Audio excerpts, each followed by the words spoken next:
de Gobierno, actualmente encargado de esa cartera de Estado. Muchísimas gracias, ministro, en este caso ministro, le voy a llamar así, mientras dure el encargo. Gracias por atender esta llamada. Y bueno, vamos a conversar sobre algunas de las prioridades en las que viene trabajando el gobierno y sobre todo, yo lo planteaba de esta manera para este diálogo, cuáles serán las principales prioridades del gobierno para lo que resta del periodo que le queda. Aproximadamente hablamos de 4 meses hacia finales de este año 2023. Un gusto saludarlo, ministro. Bueno, en primer término, empiezo preguntándole, no sabía, y debo reconocerlo, debo confesarlo, no sabía que estaba encargado del ministerio, abogado Kobi. ¿Cuánto tiempo más el ministro está descansando, el titular, me refiero, en estos días? Sea usted bienvenido, muy buenos días. Muy buenos días, siempre un gusto poder acompañarlos. Buenos días también, Néstor, a todos los que escuchan el programa. Primero, solo una aclaración, estoy como ministro subrogante, que aunque parece un tema de formas, es Ok, durante una comisión al exterior del señor ministro que está acompañando al presidente en el proceso tanto en Madrid, ahora está en Bruselas junto a la Comisión de la Unión Europea y luego va a Estados Unidos del World Law Congress. Entonces, es una subrogación temporal durante la Comisión de Servicios que según lo programado termina este día domingo cuando el presidente y el ministro Cucalón regresan al Ecuador. Eso como primera parte. Luego, en cuanto a prioridades del gobierno, pues tal como lo ha dicho el presidente Lazo y es en lo que nos encontramos trabajando ahora, las 4 prioridades del país, que son seguridad, infraestructura, salud y educación. Y bueno, aunque están conectadas, se agrega una quinta que es la prevención y obras de mitigación para el fenómeno del niño. y justamente, y quiero aprovechar, abogado Kubi, lo que usted me acaba de hacer, digo, de decir, y esta puntualización que me parece importante, considerando que el ministro Cucalón acompaña al presidente de la República en la gira por Europa y Estados Unidos, ¿en qué medida esa visita, perdón, esa gira, puede contribuir a lograr estos objetivos que se ha trazado el gobierno para lo que resta de su periodo? Absolutamente importante y gracias por la pregunta. Miren, cuando un dignatario viaja al exterior, existen dos posibilidades. La primera, que se trata de actos protocolarios a los que son invitados, como por ejemplo la posesión de un rey, de un presidente, y la otra son, como en este caso, actividades puntuales, específicas, reuniones consecutivas que han sido sin descanso con distintos actores que permiten encontrar puntos en común que pueden ser bastante variados. Voy a dar 2 ejemplos concretos y Sí. reales. En el caso de Madrid, hubo reuniones con la presidenta de la Comunidad de Madrid, con Isabel Díaz Ayuso y con el alcalde de Madrid, en el que se está trabajando en una colaboración intensa en apoyo a temas de alcantarillado y sanidad. España tiene grandes experiencias en materia de construcción rápida y eficiente en temas, insisto, de alcantarillado, de saneamiento, que pueden servir como experiencias e incluso con algunos créditos, porque cómo funcionan los países europeos en muchas ocasiones, ellos tienen agencias de desarrollo, la agencia francesa es uno de los mejores ejemplos que ha trabajado en el Ujú. Ecuador, y suelen aportar con fondos cuando se trabaja bajo metodologías y estructuras que ellos promueven. De esa manera se pueden conseguir fondos de apoyo técnico para ciertas obras que en este momento, además de siempre ser necesario mejorar en agua potable, saneamiento y alcantarillado, particularmente en preparación para el tema del fenómeno del niño, que lastimosamente parece que será una realidad, son tremendamente relevantes. El viaje, por ejemplo, a Bruselas, donde está la sede de la Unión Europea, hoy conlleva ya la firma de un memorando, un MOU, un memorando de entendimiento, en el que se establecen ciertos parámetros para profundizar la colaboración entre la Unión Europea y el Ecuador, más allá del acuerdo comercial que tenemos, en temas de apoyo financiero, en temas de intercambio de información en materia de seguridad. Recordemos que mucha de la droga que lastimosamente sale y se trafica a través del Ecuador va a puertos en Bélgica, en Holanda, en Alemania, en general en la Unión Europea. Entonces, en materia de seguridad también existe colaboración, intercambio de información y apoyo. Y finalmente, con Estados Unidos habrán varias sesiones de trabajo, entre ellas, por ejemplo, se busca concretar el trabajo que se ha realizado durante ya casi 2 años para lograr una colaboración de casi 3.200 millones de dólares por parte de los Estados Unidos en materia de seguridad, entre otras cosas. Es decir, la colaboración internacional, cuando se hace de manera adecuada, tiene efectivamente la capacidad de generar un efecto positivo. Y bueno, finalmente, parte de lo que ha hecho el ministro de Economía y Finanzas, pero que siempre la presencia del presidente y el ministro de Gobierno como encargado de la política de un gobierno, tienen la posibilidad de ir cerrando y ajustando ciertos temas que en ocasiones, debido a la realidad Ujú. política de Latinoamérica, los países más desarrollados solicitan. Abogado Cubi, a propósito de lo que me acaba de mencionar, algunos de los principales temas que abarca esta gira del presidente de la República con altos funcionarios del gobierno por Europa y posteriormente Estados Unidos, me parece importante abarcar un punto que, si bien es cierto, no necesariamente forma parte de los temas prioritarios en este momento, pero del que siempre se habla bastante, que es el vinculado con El la visado Schengen. visa Schengen. Exactamente. Usted nos ha dicho, es verdad, se han trazado algunos temas, diálogos, conversaciones, acercamientos, etcétera, etcétera, pero hay un tema que siempre está ahí, que es el de la visa Schengen. En ese sentido, ¿cuánto se ha podido avanzar en esta visita del presidente de la República a Europa? Mira, quiero hacer una puntualización y esto no es por vivir en el pasado, pero sí porque es importante aprender de los errores del pasado y reflexionar sobre lo que pueden costar. A veces, cuando somos ciudadanos y no nos interesamos mucho en la política, pensamos que no hay consecuencias a las tonterías ideológicas. Perú y Colombia ya gozan de una exención del visado Schengen. ¿Por qué? Porque su proceso de negociación de acuerdos comerciales se dio unos cuantos años antes en conjunto y por lo tanto cuando uno negocia en conjunto y cuando negocia en ciertos tiempos, tiene la posibilidad de lograr mejores cosas. El Ecuador, en ese momento, bajo el gobierno de Correa, decidió no negociar en conjunto con Perú y Colombia porque empezamos en grupo los tres. Se abrió de esa negociación, se demoró casi 2 años, casi tres. De hecho, en ese proceso de negociación adicional, finalmente se firmó el acuerdo que hay que reconocer es positivo. Sin embargo, ese tiempo provoca que en Europa hayan cambiado, por ejemplo, los diputados del Parlamento Europeo, hayan habido cambios en la actitud respecto de temas de migración, haya también existido novedades que no necesariamente dependen de nosotros, pero que son parte de la realidad geopolítica. Y finalmente, cuando se negocia Ecuador solo, no es igual que cuando se negocia en bloque. Es decir, hoy estamos en esta complejidad por taras ideológicas en su momento. Dicho eso, hoy estamos haciendo todos los esfuerzos para lograrlo. Debo reconocer, no es sencillo. Es un tema bastante complejo que tratar, sobre todo por la reconfiguración del Parlamento Europeo, que tiene distintas ideologías en este momento. Sin embargo, sé que existen avances importantes. El canciller y el presidente así lo anunciaron, sobre todo en sus reuniones en Bruselas con los delegados de la Unión Europea. Hubo algunas reuniones con parlamentarios que son parte de y compromisos, particularmente de dos de ellos, en promover que se pueda dar la exención del visado. No es posible ni responsable ahora dar ya una fecha o una noticia específica al respecto. Sin embargo, hay pasos importantes y el compromiso de diputados de impulsar esa exención de visado. Claro, sí, sí, son procesos bastante largos, hay que ser pacientes y más allá de una u otra visita o gestión que pueda desarrollarse, depende también de otros actores, no necesariamente de los ecuatorianos. Permítame pasar a otros temas, abogado Cubi. ¿En qué medida han cambiado las prioridades del Ministerio de Gobierno al carecer o en este momento no tener una función legislativa? Esto en lo que tiene que ver a la relación o interrelación que pueda desarrollar con algunos actores políticos.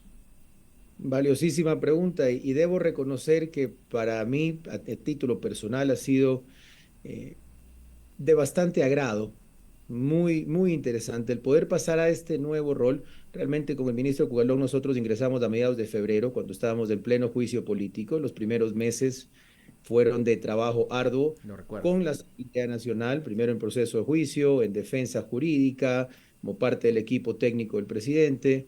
Luego, bueno, estuvo el evento y la decisión del presidente de la muerte cruzada, un proceso también político de decisión respecto de ir o no a elecciones. El presidente decidió no correr y así mismo el partido creo, lo cual nos permite hoy entrar en una nueva etapa que es parte de las competencias innatas del Ministerio de Gobierno como gestor de la política y articulador, y es poder asistir y acompañar a las demás carteras de Estado en este esfuerzo de, primero, coordinar acciones que, debo decir, en el caso del fenómeno del niño es clave.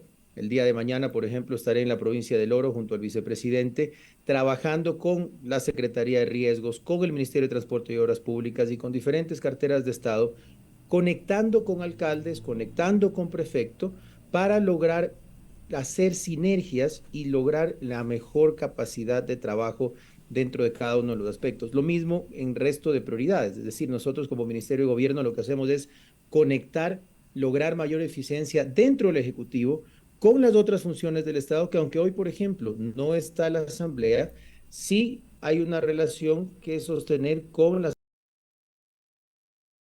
funciones, por ejemplo, de transparencia y control social.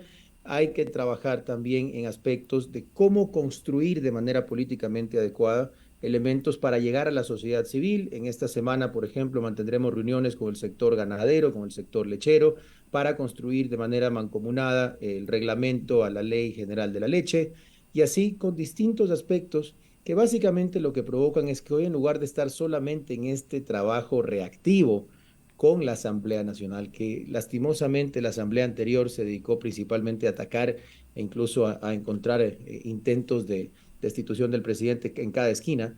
Hoy podemos realmente construir país y asistir al resto de carteras de Estado a conectar con la sociedad civil, a conectar con los gobiernos autónomos descentralizados y lograr una gestión lo más eficiente posible.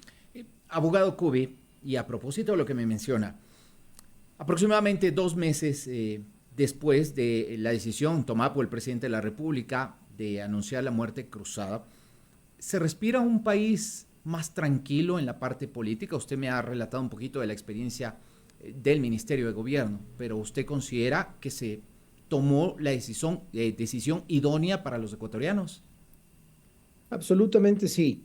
Sin, ojo, y eso que estamos en etapa electoral, pero aún estando en medio de una etapa electoral, me parece que es indudable que el ambiente nacional y político en materia política es bastante más tranquilo. Recordemos incluso los noticieros, yo mismo dando entrevistas en radio, todos los días era un constante conflicto y un constante recordar argumentos de lado y lado que no construían país, porque la gente no vive de la politiquería ni el ataque de uno u otro lado, la gente vive de las obras que sí se hacen, de, por ejemplo, y por mencionar solo unas cuantas, en esta semana se abrió nuevamente la vía Cuenca-Molleturo, el Empalme, se está trabajando en la cuenca Girón Pasaje, está por terminarse las reparaciones del lago Agrio Quito, están avanzando varios de los puentes Baylis con el Ministerio de Transporte y Obras Públicas, se han inaugurado ya 10 centros de desarrollo infantil, estamos por inaugurar el Hospital de Pedernales, y así con algunos temas más ya en otros, por ejemplo, las becas TEC, las becas para posgrado, entre muchas otras, las inauguraciones de vivienda que estas últimas semanas han hecho el presidente junto al ministro de Gobierno, en Camilo Ponce, en Nangaritza, en Ventanas, donde hace un plan. Estas son las cosas en las que podemos reforzar y redoblar esfuerzos en lugar de estar en esa eterna conflictividad que los ecuatorianos lastimosamente tuvieron que vivir desde enero hasta mayo, así 5 meses del 2023. Y bueno, procesos anteriores que, por dar referencias, significaron 14 intentos de juicios políticos a ministros de Estado. Entonces, hoy estamos, sí, no te voy a mentir, no es que no, no sea desagradable no haber podido completar los 15, 16 meses adicionales que hubieran correspondido de gobierno. Sin embargo, también debo decir, e insisto a título personal, que estos 2 meses que llevamos y los 5 que todavía nos quedan, según las estimaciones con el CNE y en las últimas encuestas, nos han permitido trabajar a paso redoblado y estamos seguros que podremos seguir sirviendo a los ecuatorianos de manera efectiva. Ahora, y antes de pasar a otro tema, abogado Cubi, esto nos debería llevar, considera usted, a una reflexión mayor sobre el papel que debería tener a futuro la función legislativa, es decir, en la idea de hacerla mucho más eficiente y más allá de la importancia, y usted como buen abogado debe saber, pues, que representa la función legislativa dentro de una democracia, pero sí cómo hacerla más eficiente a futuro, tal vez menos abultada y mucho más productiva. Absolutamente de acuerdo. Y a ver, aquí creo que es importante hacer una aclaración. Nosotros, y cuando digo nosotros, de este gobierno, y yo por supuesto a título personal, respeto, y defiendo y promuevo, desde antes incluso de ser gobierno, la labor de fiscalización que tiene el legislativo. Es necesario que el legislativo fiscalice.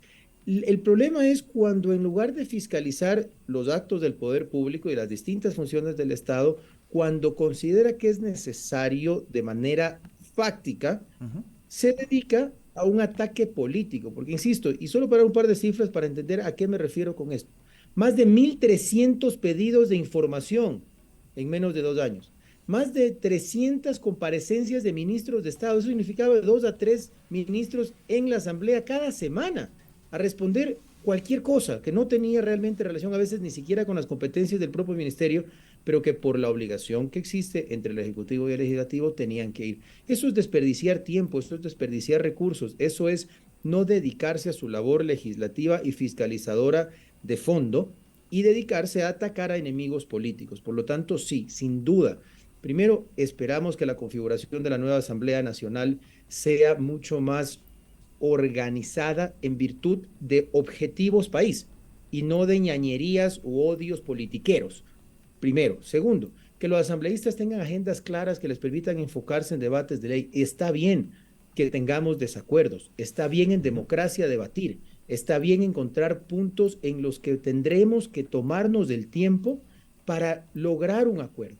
Sin embargo, hay una diferencia entre ese nivel de disentimiento ideológico y conceptual y el simplemente decir no porque me cae mal este gobierno, porque entonces lo que sucede es que se bloquean constantemente proyectos importantes para la ciudadanía y en lugar de levantar el nivel de debate para provocar mejor norma, estamos lastimosamente lo que sucedió durante la mayoría de los 2 años y pico que lleva el presidente Lazo en el gobierno, en una traba constante del legislativo al ejecutivo y en eso no gana absolutamente nadie. Ahora, ¿pero qué hacer para cambiarla? Es decir, ¿qué responsabilidad tendrán de ahora en adelante quienes nos gobiernen, tanto desde el Ejecutivo como desde el próximo Legislativo? Y siendo realistas, abogado Cubí, ¿se podrán alcanzar los acuerdos suficientes para lograr ese deber ser de la función Mira, legislativa? aquí hay dos cosas. La primera, yo sé que a veces nos gusta encontrar respuestas un poco más sencillas o al menos ejecutables, pero la realidad es que al final depende de dos factores. Primero, de a quién elegimos, y para eso una reflexión importante ahora que estamos en un ya proceso electoral, que en ya menos de un mes empieza el silencio electoral. Por favor, ecuatorianos, busquemos a gente que primero tenga la capacidad y la formación adecuada. A la Asamblea se va a legislar, que significa hacer, crear, reformar o derogar leyes. Esa es la principal tarea. Si alguien no sabe de leyes o por lo menos comprende el proceso, no tiene nada que hacer ahí. Segundo, en la Asamblea Nacional tiene que estar gente que ha demostrado capacidad, es decir, gente con experiencia que además entiende realidad nacional. Y tercero, y quizás el más importante, que no tenga un prontuario, que no tenga unos antecedentes penales que demuestren la falta de idoneidad. A la Asamblea debe ir gente quienes crean las leyes que son de obligatorio cumplimiento para todos los ecuatorianos. Tiene que ser gente ejemplar, tiene que ser gente a la que uno admire y que ha demostrado una carrera y una forma de llevar su vida pulcra. Si no cumple esos requisitos, señores, chao, les pueden caer bien, pueden ser su artista favorito, puede hacer una linda campaña, puede bailar y cantar, no va a hacer leyes de manera adecuada. Lo más probable es que vaya a obedecer a un caudillo que no le conviene a nadie. Eso primero. Y segundo, también hay que decirlo, porque a veces, incluso con todos estos requisitos de gente irresponsable, dependerá de la seriedad de los que sean electos, a los que luego la ciudadanía deberá seguirles el paso para decidir si los reelige o los castiga al momento de votar. Porque mira, hay muchos que hablan, por ejemplo, de la bicameralidad. No estoy en contra en esencia, me parece una propuesta interesante, o Okay. de reducir el número de asambleístas, también me parece interesante. Sin embargo, si tenemos dos cámaras de gente no preparada, inútil y o corrupta, vamos a seguir en lo mismo, simplemente se van a demorar más tiempo en aprobar los proyectos. Si son menos, uno podría decir, bueno, quizás se tome menos tiempo debatiendo, pero por otra parte también, si son corruptos, podrían amarrar el barco, por decirlo de manera coloquial, entre menos personas. Entonces, al final, la realidad es que las soluciones, sí, los sistemas pueden ayudar y hay algunos ajustes que podríamos debatir de fondo, pero al final depende de las personas, de su capacidad ética y de los que los estamos escogiendo. Vamos con los temas más difíciles, abogado Cubí, y siempre con el mayor de los respetos, por supuesto. Aquí en este espacio siempre nos caracterizamos por eso. Hay que confrontar, pero confrontar desde el plano del más absoluto respeto. Yo en esto siempre lo antepongo. Y a propósito de esa reflexión que nos hacía, de que hay que saber elegir a las personas que sepan hacer mejor su trabajo en la función pública. Y ya cuando estamos entrando a la parte final, y este no es un señalamiento al abogado Mario Cubí, sino en general al contexto del gobierno, ¿en qué medida considera usted que este gobierno, que está por finalizar, estamos a prácticamente 4 meses de que finalicen funciones, le ha quedado debiendo a los ecuatorianos en temas como, por ejemplo, el tratamiento del área social, el tratamiento de la seguridad ciudadana? Mira, más que hacer juicios de valor individuales, me parece que el gobierno nacional ha hecho esfuerzos importantísimos para avanzar en estos temas. El más difícil, y no hay por qué evadirlo, es la seguridad ciudadana. No vamos a negar que estamos ante uno de los ataques, o no, bueno, el ataque más cruento, más violento, más organizado y agresivo de la delincuencia internacional organizada del narcotráfico a nuestro país. Esa es una realidad. Mira, a veces es difícil de comprender y yo lo entiendo. Créanme que como ciudadano también me preocupa. Yo no solamente soy funcionario público y por eso trabajamos sin descanso para combatir. Pero para que se entienda, el promedio de captura de droga de gobiernos anteriores eran de 30 a 50 toneladas al año. Este gobierno lleva más de 440 toneladas en 2 años y un par de meses. Esta última semana capturamos 2 toneladas de drogas en lanchas rápidas que salían por Galápagos, cosa que no se lograba hacer con tanta efectividad antes. La colaboración internacional con la Unión Europea, con los Estados Unidos, la contratación de 8.500 nuevos policías que ya están por salir a las calles, están terminando entrenamiento en uso de armas especializadas y hasta el mes de noviembre entrarán 5.000 policías más. El proceso de compras de diferentes implementos que ya han llegado algunos, como las más 5 millones de municiones, y en las próximas semanas habrán nueva llegada de equipos que son parte de este combate junto a operativos conjuntos, a trabajos con la Policía Nacional, con las Fuerzas Armadas, y entendemos, yo no le voy a mentir al Ecuador, entendemos que hoy lastimosamente falta mucho por hacer, por eso continuamos en ello. Sin embargo, las cifras que les acabo de mencionar es indudable el combate que el gobierno del Ecuador y el gobierno del presidente Lasso le ha dado al narcotráfico, le ha dado al crimen organizado y le ha dado a bandas que seguimos desarticulando. Llevamos más de 3.000 personas capturadas en este año y decenas de grupos delictivos desarticulados. Lastimosamente sí, estamos ante una realidad que no habíamos enfrentado antes. Aquí tenemos crimen organizado de Colombia, de México. Estamos casi terminando, pero también se infiltró la mafia albanesa. Es una realidad durísima de reconocer. Sin embargo, ese es el combate en el que estamos hoy concentrados y que seguiremos durante los meses que nos queda de gobierno y que trasladaremos a quien asuma el nuevo gobierno todas las herramientas necesarias, entre esas, por ejemplo, el acuerdo de cooperación con Estados Unidos, que entregará 3.200 millones, que no es en un solo palazo y que este gobierno va a recibir, sino progresivamente en equipamiento, en asesoramiento y también en fondos que servirán al próximo gobierno en lo que se está dejando como base para ese combate. Ahora mismo estamos con operativos especializados en Durán, que es uno de los cantones lastimosamente más violentos, lo mismo en Esmeraldas para continuar este combate. Es, insisto, la parte más dura. Como gobierno lo entendemos, lo sabemos, por eso estamos combatiendo y lo que se requiere en este momento es unidad. Y por dar un par de ejemplos, esperamos que cuando llegue la próxima asamblea pueda retomar el tratamiento de proyectos muy importantes que en conjunto, y aquí también hay que reconocer, la Corte Nacional de Justicia, el doctor Iván Saquicela, su presidente, y varios otros estamentos, construimos, por ejemplo, la reforma a la Ley de Garantías Jurisdiccionales y la reforma al Código Orgánico Integral Penal para evitar que delincuentes sigan siendo perdonados y favorecidos por jueces corruptos, que también se restrinja la posibilidad de beneficios carcelarios de muchos delitos graves, y así con diferentes acciones legales que también son necesarias, porque digamos, claro, si nosotros como Policía Nacional y como Gobierno Nacional capturamos una banda de 11 y al otro día 7 están saliendo por orden judicial, se complica el combate a la delincuencia y creo que ningún ecuatoriano está de acuerdo con que delincuentes estén en las calles. ¿Cómo no? Abogado Cubí, solamente permítame hacer un paréntesis, no es su área de especialidad, por supuesto, pero aquí hay una noticia que sí me parece que hay que destacarla y que está vinculada con este acuerdo con el gobierno de Estados Unidos. Tengo entendido que en las próximas horas se va a hacer efectivo no sé si es un memorando de entendimiento entre los gobiernos del Ecuador y Estados Unidos a propósito de la visita del ministro de Defensa a la ciudad de Washington. Se ha concretado efectivamente y finalmente se va a concretar ese valor, más de 3.000 millones de dólares para el Ecuador en cooperación vinculada principalmente a la seguridad.